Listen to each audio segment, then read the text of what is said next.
So I think we have to make moves this January. I would sell Rashford for £45 million at least, and replace him with Nkunku on loan from Chelsea for the rest of the season, and I would also loan Garnacho to Atalanta, trying to put him in as a part of a deal for Ademola Lookman. But I don't think that Lookman's a direct replacement for Rashford. I think he's more of an upgrade, or what I'd refer to as the finished product of what Jadon Sancho should have been, which I guess is expected given that he is about 3 years older. But whoever we bring in, we need to make sure we replace Rashford stylistically, with someone who can provide pace and movement to get in behind and finishing ability when those chances come. And in January, I don't think there are too many better options on the market than Nkunku. Isaac would be my first choice in the summer, but considering we also need to re-sign Alvaro Fernandez in January, I don't think we're getting Isaac this season. My second choice would be Lois Openda, but once again that's probably a deal for the summer. But before I go any further, let me give you the question of the day, sponsored by Jersey FIFA, the home of retro club and international shirts, as well as the current season jerseys as well. The question is, which player has won the UEFA Champions League with 3 different clubs? I'll come on to the answer later on in the video, so put your answers in the comments. I'll like whoever gets it first so you know, but if you want any jerseys, I'll leave it linked in the comments and description, and you can use code Atlantis at checkout for a discount. Nkunku was injury prone last season, but he wasn't injury prone during his time at RB Leipzig, and he's been fit all of this season and has performed well when given the opportunity for Chelsea. It's really just that he's got Cole Palmer playing ahead of him in his preferred role, but put Nkunku and Lukman either side of either Zirkzee or Højlund, depending on the opposition and the game state, with Bruno Fernandes or Mainu alongside Ugarte, Alvaro Fernandez or Dalot depending on the opposition and what Amorim requires from his left wing back, with Ahmad starting at right wing back and Mazraoui on his inside at right sided centre back alongside De Ligt and Martinez. Ahmad can of course play further forward, but I think at right wing back he can still make those diagonal runs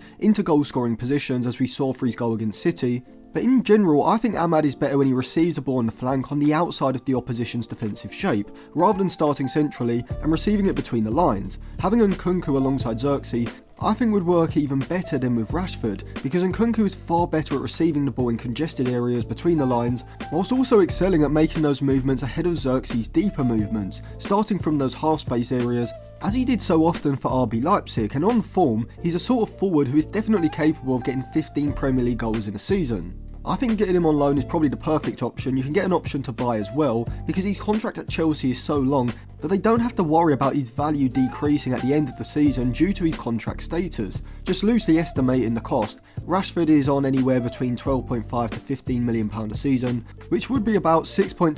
to £7.5 million for the second half of the season. Nkunku is currently on just over £10 million a season, so even if he comes in on his full wage plus a loan fee of likely between £5 to £7 million,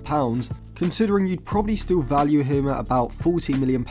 which is kind of similar to Sancho, and I think that's a good deal for literally everyone involved. Maybe barring Chelsea because they obviously lose a player to a rival, but they probably have to offload him in January anyway, and there aren't going to be many non-Premier League clubs who are going to pay Nkunku's wages or pay a substantial transfer fee for him, which should work in United's advantage. So for me it's either Ademola Lookman or Zirkzee Doué who's coming in for Garnacho, but because I'm initially loaning Garnacho out, I think Lookman is probably the better option for the short to mid-term, with Zirkzee Doué being the better long-term option, as I think he has world-class level potential, but he would cost around 10, maybe as much as £20 million more, and we wouldn't be able to include Garnacho in the transfer. Lookman at 27, 28 by the start of next season, with a year and a half on his Atalanta contract, is probably worth around £35 million I'd say. Factor in Garnacho going on loan the other way to Atalanta for either half a season or a season and a half, and that's likely around £5 to £12 million. Zirkzee Doué signed for PSG in the summer from Rennes for around £42 million,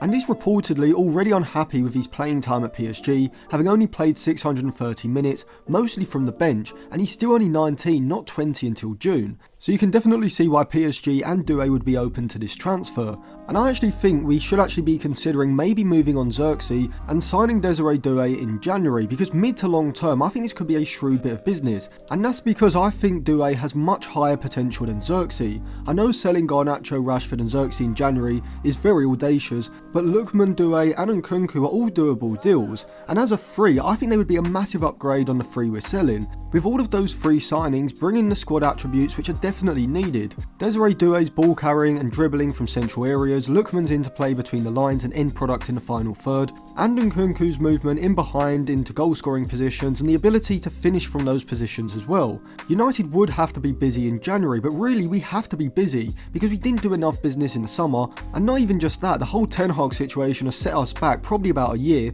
and so we need a big January in order to catch up. And on the surface, it seems to work out pretty well financially. Rashford for £45 million as a transfer fee, £15 million a season off the wage bill, with Lukman coming in at what is effectively a £35 million deal, but also getting Garnacho's wages off of the books, as well as getting him a much needed loan deal, which probably frees up around £10 million a year, plus another £10 million in profit from the transfer fees, if you combine all those deals together. And Nkunku on loan then works out perfectly, as he is currently on just over £10 million a season at Chelsea, but initially anyway it works out even less than that, considering we'd only be signing him for half a season, which is half his salary, and then another £5 to £6 million on top, which at the moment would just about break us even in January. So the answer to the Jersey Fever question is a pretty well known one, I think. I'll do harder ones for future videos, but for this question it's Clarence Seedorf. He won it with Ajax in 95, Real Madrid in 98 and AC Milan in 2003 and 2007. So congratulations if you got it. You can check out some of Jersey Fever's retro shirts and the new season shirts as well. I'll leave it linked in the description and comment section below.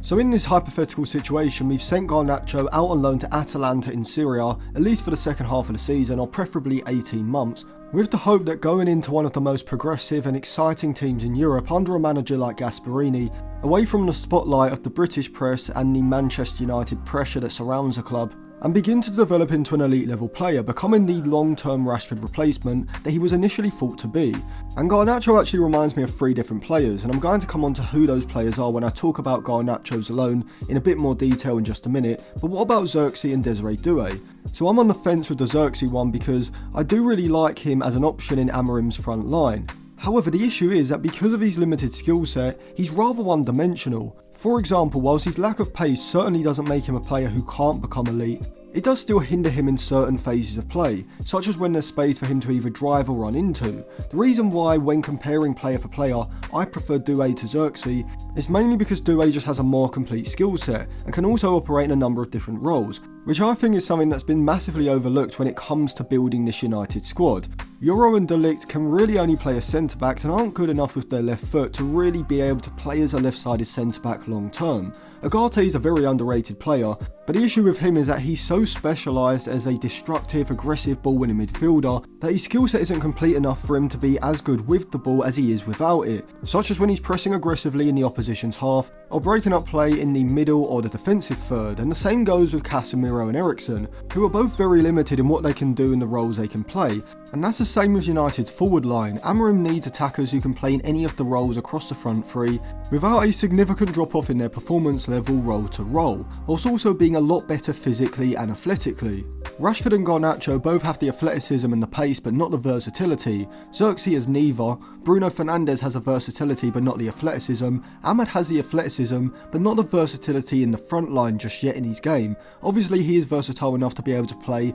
as either a right wing back or a right interior forward, but I don't yet think he's ready to be able to play as the false 9 centrally or from the left of the front three. And Højlund as well has the athleticism and the pace in behind but not the versatility. And Mason Mount probably has the best mix between versatility and athleticism, but he always seems to be injured. See, I think that athleticism and versatility are two massively underrated attributes that I think United have to prioritise when upgrading this squad. Doué certainly has the athleticism, being a fantastic carrier of the ball when the space is there, and also being a very good dribbler in tight areas. And really, I think you'd only say Zirkzee is better when it comes to linking play with his back to goal, and even then against Victoria Pilsen, whilst he was still successful in linking play maybe 3 out of 5 times, I think he has to become a lot more consistent at doing this, as well as creating chances in the final third, mainly because his game is limited in other areas, so he has to be elite at what he specialises at and be able to do it consistently. And whilst Doué's skill set certainly isn't the same as Zirkzee's, I think considering Doué would only cost maybe £5 to £10 million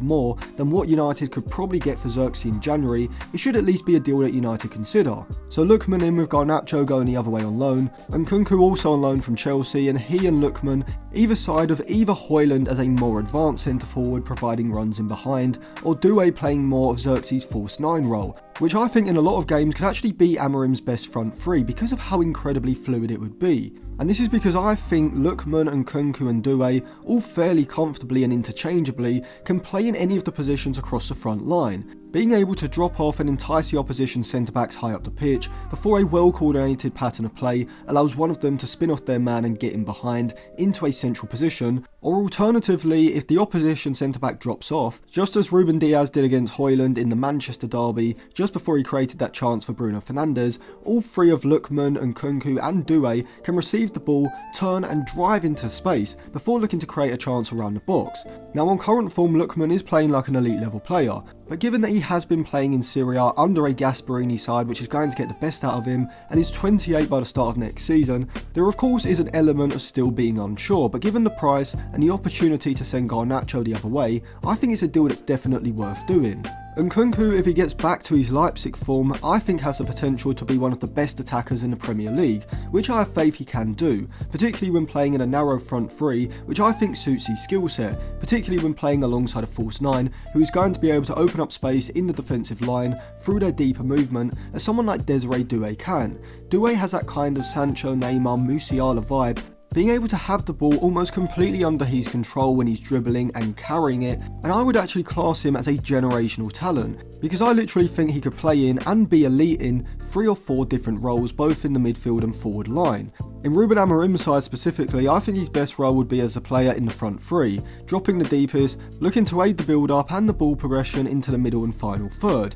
but this could be done from any of the 3 positions in the front three, depending on who he's playing alongside. However, Zirkzee doesn't offer this kind of versatility, and I would actually go as far to say Doué's ball carrying and dribbling through the centre of the pitch is actually more valuable than Zirkzee's link play with his back to goal, and overall I just think Doué is the better player currently. He has more potential, alongside having greater versatility than Zirkzee. Now I'll come on to Nkunku, Lukman and Doué in more detail in another video, breaking things down statistically and tactically, but let's quickly return to Garnacho. So I definitely think he has massive potential. I think people who say otherwise are just being hyperbolic because of half a bad season, which actually started pretty well. He just lost confidence and composure in the final third. The Ten Hag situation, the manager change, and I guess himself as well, haven't really helped the situation either. I think he certainly has a future at United, I just wonder whether he has a present with what United currently need. I would send him on loan to Atalanta under Gasperini if they would take him in exchange for Lukman, which would lower the Lukman cost, and get Garnacho's £2.6 million a season salary off of the books,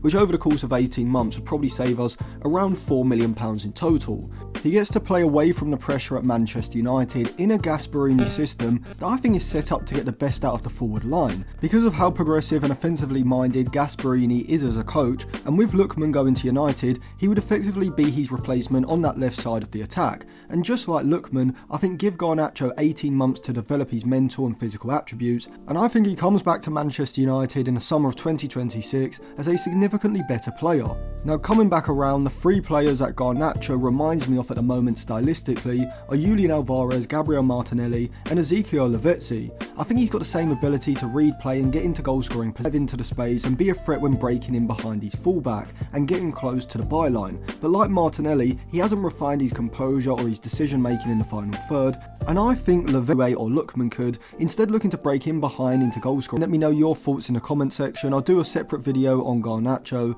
as well as a video looking at a few lineups with Lukman and Nkunku and Zirkzee Doué in them.